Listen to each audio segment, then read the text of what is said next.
Will North Korea strike the United States? Are your kids being filled with propaganda from Disney? And are planes falling out of the sky?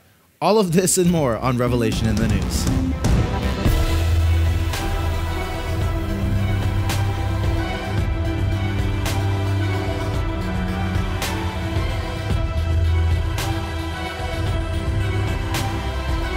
Hello and welcome to Revelation in the News. I'm your host, Ricky Baker.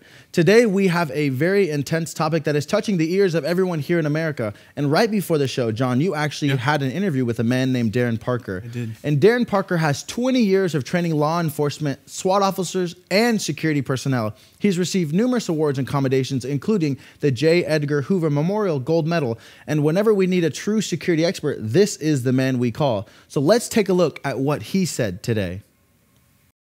The president's comments have come under fire, fury, and power, and have come under scrutiny.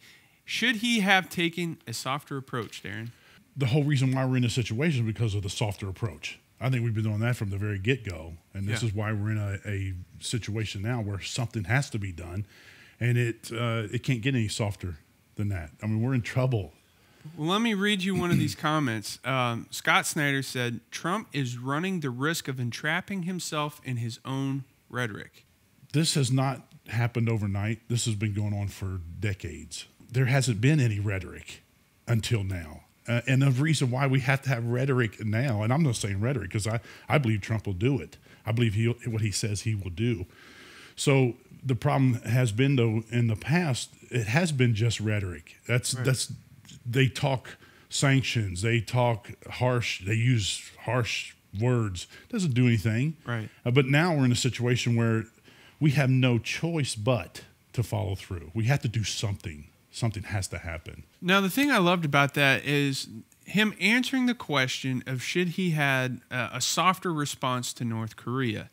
What do you guys think?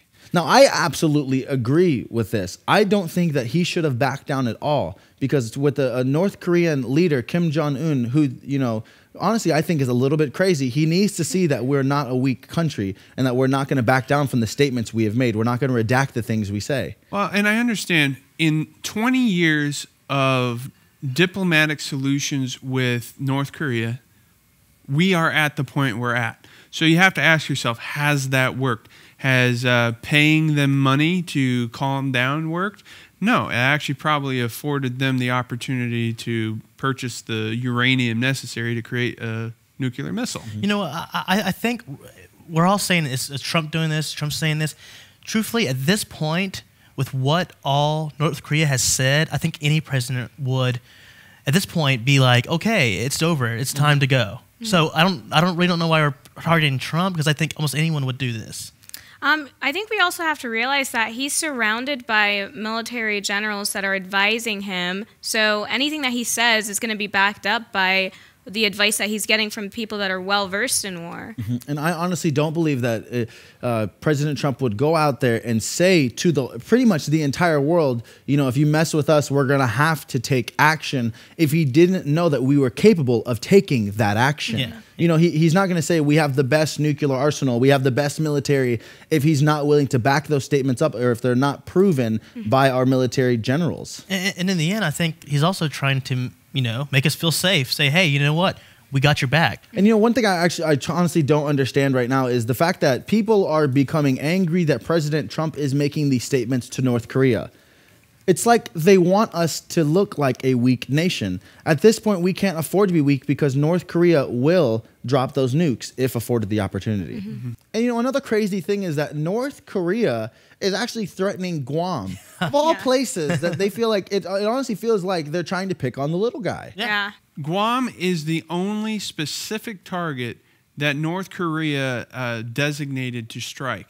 They've always said, hey, we're going to strike America, we're going to strike somewhere at some time, but they specifically pointed out that they're going to strike Guam and that they have a plan, and they've even put out a plan saying in the near future, probably mid-August. Now, do you think they're striking a place like Guam because they can't really defend themselves, or because they really don't have a missile that can reach America and it can only reach a certain area? Honestly, with what's going on, North Korea is going to challenge anyone who supports the United States. So in this case, Guam is an ally. South Korea is an ally. Japan's an ally.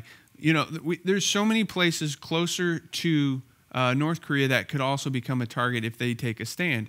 So I guess my question is, why Guam? I know. Well, Guam's such a tiny place, so that's everybody's question at this point. Guam is a U.S. incorporate territory of about 160,000 people. The citizens of Guam are U.S. citizens. Guam has a large military base equipped with B-1 and B-2 bombers and thousands of military personnel. So I guess we can kind of see why they're actually, attacking them. They have a huge military base. There's a lot of U.S. military personnel, and they could even use it as kind of like target practice. Now, John, you asked Darren a question, and the question was, why hasn't diplomacy worked? Let's check out his response. Almost ever since I've been alive, diplomacy has not worked. Now, why is that? You have to have enforcement behind it. We have no enforcement. Look, back in the, after World War II, the Japanese controlled Korea. Mm-hmm. And after World War II, it split. Russia was on the north and we were on the south. And then once Japan left, then North Korea attempted to, or they invaded South Korea, and that's brought on the Korean War. And then, it absolutely separated that country into the two, North and the South. Ever since then, there has been some form or fashion of some kind of sanctions, warnings, something. Yeah. And it's happened throughout from that period to now. Just in the recent decade or two, it's ramped up. But sanctions and words and all those things, it doesn't work unless you have enforcement behind it. It's amazing to me how we will, we're going to do sanctions, we're going to up sanctions, we're going to increase sanctions. Mm-hmm. That really does nothing to the dictator of that country. It affects the people in that country. He has total control of all the people in that country. So in this case, let me ask you, Kim Jong-un does not care about his people. Absolutely not. He controls their movements inside of that country. Man. Do you think that Kim will follow through on his threats? Well, you'd have to think he would. I mean, he snubbed his nose at everything that's come down the pipe. I mean, he doesn't care. It doesn't matter to him. There has been times when they have given in or have the appearance of giving in to sanctions. Sanctions do nothing but twist the arm. And we try to force them to go, okay, I'll play right. Right. Again, it's not affecting him, it's affecting his people. When they do sanctions and they don't allow coal exports or whatever their resources are that they get money from, it doesn't affect the top echelon of that country. It affects all the people. You think he's going to starve to death? No. His people will starve because he didn't care. So it doesn't matter. So sanctions not going to do anything. And it's just an attempt to twist the arm to make it painful enough for them to adhere. Now, there's been times that he has said, okay, we'll stop doing this if you help us and give us. And we have done that. Right. We have done it. They stopped. Okay, we'll stop doing this. Okay, great. Here's $50 billion. Right. It's crazy. We'll stop if you pay us to stop. Yeah, and we do that. Right. Wow, that's crazy. Now, we do have a president that has written a book, and it's called The Art of the Deal. And I honestly think if there is any other way except, the bombings that have to happen, that he will negotiate it. But North Korea, are they willing to negotiate with us? No, they've clearly said in a Wall Street Journal, North Korea, under no circumstances, will negotiate over nuclear weapons. So here's the thing. North Korea, their claim to power is being able to strike anyone anywhere. So if they give up nuclear power, then that belittles them in the world. So they want to be up there with Russia. They want to be up there with the big boys. So being able to nuke anyone anywhere is their... now, if you have a country that says, under no circumstance we will negotiate with you any type of peace, what do you do? Well, I mean, at this point, you're going to have to get ready for an attack. Mm-hmm. Actually, yesterday on Fox, Trump went and said that he thinks the #1 threat to the world is nuclear war. And in his world, he would like to get rid of all nuclear weapons. Yeah. But you were told yesterday, too. And so Trump knows what the issue is going on, and Trump knows what's in store, and he wants to get ready, and so he is. Now, everyone thinks that he's like some war-thirsty monster right now because of the comments he's made. But honestly, he is a human just like us. He doesn't want to see people perish. He has a heart. He doesn't want to see the American people. And when he laid his hand on the Bible and gave the oath to protect this country, that's exactly what he's doing. So when he's making these statements, it's not because he's trying to puff his chest out and say, I'm the bigger man, but he's saying, don't mess with us because we will retaliate. You know, I honestly think there's something in your mind that changes when you become a parent. Now that I have a child, if a rabid dog was, going after a child of mine, I would do anything I can to protect that child. And I feel like, here we have a person who is clearly insane. He paints himself as a god to his people. Like, people don't think the man has to eat or sleep or do any of the normal stuff that normal or slowly people have to do. And so when you're dealing with an insane person, you can't talk to them the way you would a normal person. You have to stiffen your stance. And honestly, like Rex Tillerson said, is these stiff sanctions that we've been doing, honestly, over the last 20 years, what has it amounted to? Well, it's gotten us to where we are today. Now, do you think North Korea will follow through with its threats? Let's see what Darren Parker has to say about that. Now, in all of his threats, he's not specific. He doesn't ever specify a known target. It's just, hey, we're going to hit you. But this is the first time he's directly said, we have a plan to target Guam. And he even went to the point of saying by mid-August that they're going to make a launch on them. Yeah, I don't understand. I don't understand the thinking. I don't think you can. The guy's insane. But you have to take it serious. Look, in the U.S., we have laws. Right. And the law states, this is typical law for anyone in the U.S., that if you are placed in imminent danger of death or serious physical injury, you can use force to protect yourself. You can use deadly force to protect yourself. I would believe that the United States as a whole would kind of follow that model. Right. If he is threatening these things, he has the intent. He's verbalized his intent. He has the means now, and even if we didn't believe he had them, I mean, he's testing them daily.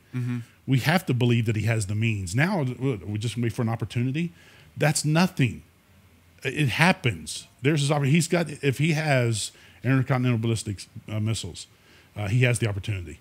So why are we waiting on anything? Before we jump into this next part, I want to see another thing that Darren said is, should we wait for them to make the first move?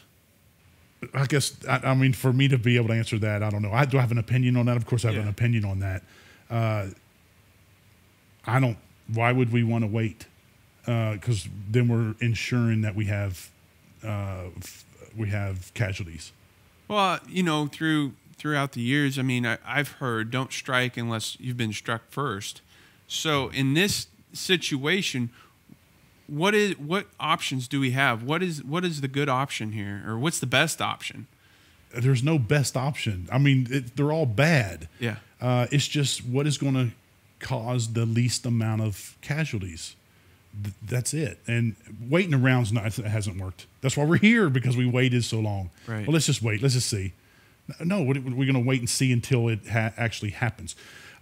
We've got to take this man at his word. I'm calling him man. You got to take this clown at his word. He is threatening this thing. You got to believe it. Has he done anything that he should be doing? No.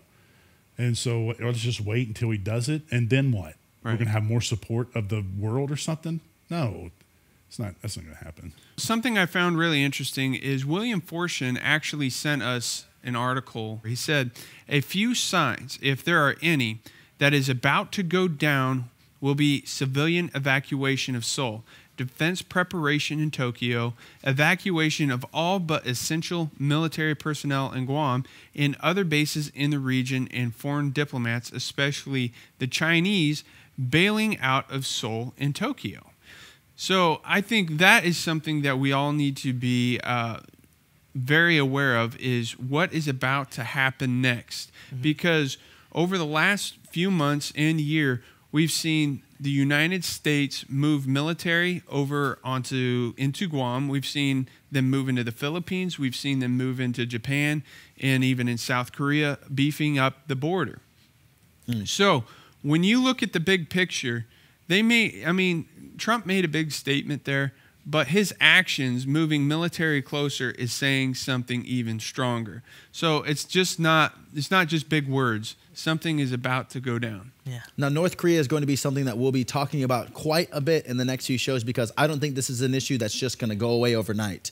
But for right now, we're going to change the pace just a little bit. And S, you actually have a story that's kind of blowing me away. Yeah. Recently, Disney Junior released an episode of a cartoon aimed at preschoolers that depicted two married lesbian moms, and it's getting a lot of feedback from people. Yeah. Now, right here on this article I'm reading, it says Doc McStuffins, which I'm assuming is the name. Yeah, of the cartoon, yeah. A show aspiring about a doctor who fixes toys with the help from friends. Featured a family led by two moms in an August 5th episode called The Emergency Plan. It's usually praised, the show is usually praised for its cultural depiction of a young African-American female doctor, but it's now under fire for people saying that the episode is pushing same-sex marriage. Now, you have some facts about this. Can you give us the facts about Doc McStuffins? Doc McStuffins, okay. The creator of the show is Chris Nee, and she's in a same-sex relationship. Michelle Obama lent her voice in praise of the show earlier when Obama was in presidency. The show is specifically aimed at little kids. Both moms are actually voiced by women who are actually really in a same-sex marriage in real life. Now, before you keep going on in this list, because it's quite an extensive list, why are they aiming a show like this at preschoolers? You know, when S came to me with the story, I actually thought, you know, the real discussion about this whole topic is not letting the TV parent your children. The thing is, the problem is right now we live in a world where we're always on our phones, always on media, always on YouTube, and you know what? A lot of kids are on YouTube on their laptops and stuff, and we don't know what they're doing there. But the thing is, what I was telling her earlier is that we don't want our young generation to be grown by television. We don't want them artificially grown by television, phone, and YouTube. Now, I personally believe this way. That is a discussion and a matter that you need to handle with your children at home. Just as if you think that it's only right for the parent to talk to their kids about the Bible and for it not to be in school, then why would we not be doing the same thing Exactly. for all around? In my opinion, it really, like, whether or not you agree with it, it opens up an avenue to have a discussion with your kids that might not have come up in previous if this hadn't been an issue. Now, can I just be honest here for a second and give my real perspective of this? Children at the age of 4 and 5 and 6 aren't worried about if they're going to be gay or lesbian, straight, if they're going to be, all they really want to do is be a kid. So why are we pushing this thought and this, honestly, why are we pushing a confusion on them at such a young age to find, this is what you have to be, this is what you have to figure out right now. Going forward, let them be children. Well, in Disney, it's actually a lot of Disney pushing it. In a 2012 interview that Chris Nee had with AfterEllen.com, she said Disney was looking forward to pushing more pro-gay topics in the show, and that was back in 2012. So it's really a thing of Disney and trying to, John, you have a child. How do you feel about him, or someone clicking on the YouTube channel and then him watching shows that are filled with homosexual As a matter of propaganda? fact, that was just something we were talking about, because when you get into the streaming realm, there are different rules for what you can access on Netflix or Hulu or any other streaming site than there are for if you were watching it on normal broadcast. So the idea of that, now you have to be more aware of things that are going to be put in on the kids channel, because we were even talking, right, James, the other day, that Disney is now starting to watch where your kids go on their apps. Obviously, I think in a marketing scheme that makes sense, because why would they want to put something in front of your child if they're not going to go to it? If they're into Ninja Turtles, keep putting Ninja Turtles and Power Rangers and that kind of stuff in front of them. But I think they're also going to start, we're going to start seeing more of this as the years go on. We've already seen the new normal in television as a TV show, and in those types of storylines starting to take front and center stage, that I'm not surprised, but it's not be aware. It's not the first cartoon that they've ever released. They've done 2 other shows that depict the same thing. So now, if you have a comment about this and you want to let us know your perspective on this, actually let us know in the comments below, and we'll be happy to read those and get another perspective, which is your perspective. But for now, we're going to switch over to a subject called Stranger Things and Technology. And James, you have a story called black sky event. Yes, actually, on August 23rd, FEMA and the United States Department of Energy will stage a scenario known as Earth X 2017, which will be used to plan appropriate responses to a black sky event. Black sky events are defined by the government as catastrophic occurrences caused by man or nature that bring society to its knees. The planned exercise will generate a scenario which will result in a long-duration power outage on a subcontinental scale, with the gradual failing of other infrastructures. According to experts, this kind of black sky event could be caused by a major earthquake, cyberterrorism, or a high-altitude EMP. According to Michelle Visalenda, a former congresswoman from the state of Florida, in such a scenario, one must assume that cars would have no fuel, that food supplies would be destroyed, and that electricity supplies could be out for months. Now, this is the thing. People are always, are very skeptical about, should we store food? Should we get prepared? Should we do things like that? But honestly, this is a congresswoman talking. This isn't a prepper. This isn't a preacher on television. This is someone who's saying that you could have food and you couldn't have fuel. You could have things that you need to survive for months at a time without having. Actually, this congresswoman said it's not if, but when a black sky event will occur. And also it says here in an article, which is amazing. Given that FEMA has been stockpiling ready-to-eat meals, blankets, and body bags for years, perhaps it's time to dust off those old generators and stock up on that storable food. So in this now what they're doing, they're testing. The reason this is kind of freaky and scary is that because they're testing, when they get to this point, when they get to a point of testing events like this, it means that it's close. I mean, FEMA, NOAA, Department of Energy, all our military are all part of this exercise program, meaning it's closer than we thought. James, what does this mean for planes in the sky? Okay, well, actually, there's an article that I can actually attach to that. Well, first of all, the planes in the sky would fall out. If an EMP happened, if a high altitude EMP happened, the planes in the sky would fall out, and there'd be mass destruction. But actually, and this kind of connects to another story, which I think directly connects. Flyers may get a big discount off their flight tickets in the near future, but there's a catch: no pilot. Within the decade, several airlines could be on their way to rolling out pilotless flights, reports Fox Business. But according to the new study conducted by Swiss bank UBS, consumers aren't as excited about the automatic flights. Out of 8,000 people surveyed internationally, more than half said they would not be willing to travel in a pilotless flight, even if the ticket was cheaper. In the entire group, only 17% say they would fly an unmanned flight. So my question to you is, would you fly in an unmanned flight, John? I would. I definitely would. Would you? Yes, I would. would I would love not. to. I've been waiting for this moment since 1985, which was the year I was born, and that was also the year that Back to the Future came out. I'll see. Oh my gosh. When we got to the year 2000 and we did not have flying cars, I was greatly upset. So my only question is, we've seen events where, pilots have to manually land Land the plane, exactly. So let's just say in a terrible event that there was no pilot and they had to manually land the plane. Who would manually land the plane, or would it just drop out of the sky? Let's just hope the AI is smart enough to do that. You're like risking your life for a 50% discount on a ticket, like a couple $100. Are you willing to risk your life What? for a few $100 Like discount? what? What? I want to be living Back to the Future. That's how you know you have children. gosh. And you're reminiscing of But 1985. here's the thing is, our story previously before that was a black sky event, which that's the only part that's scary is that, maybe having the backup pilot would be nice. But I'm a traveler also. I love traveling. So the idea of a discounted ticket sounds very enticing, my though, gosh. still. Well, there could be some truth to Hitchhiker's Guide to the Galaxy, where, your computer onboard AI robot is going to tell you, your statistics of survival, and maybe he had a backup plan knowing that day may come. Who knows? Hope these computers are smart, though. You know what? Just We don't saying. know that day will come, and we don't know the day that the Lord will come back either. And that's a day we are all waiting for. This is the end of the revelation in the news. But before we go, we just want to let you know, if you haven't taken the step of asking Jesus Christ to be your personal Lord and Savior, today is the perfect day for you to do that. Get in a good Bible-believing church who talks about what's relevant in the news, who talks about issues like North Korea happening, because these are things that the church needs to be involved in. If your pastor isn't talking about these types of things, just kindly ask him, what are your perspectives on the things happening right now? Because the church needs to remain involved. And until next time, I'm Ricky, and this is Revelation in the News.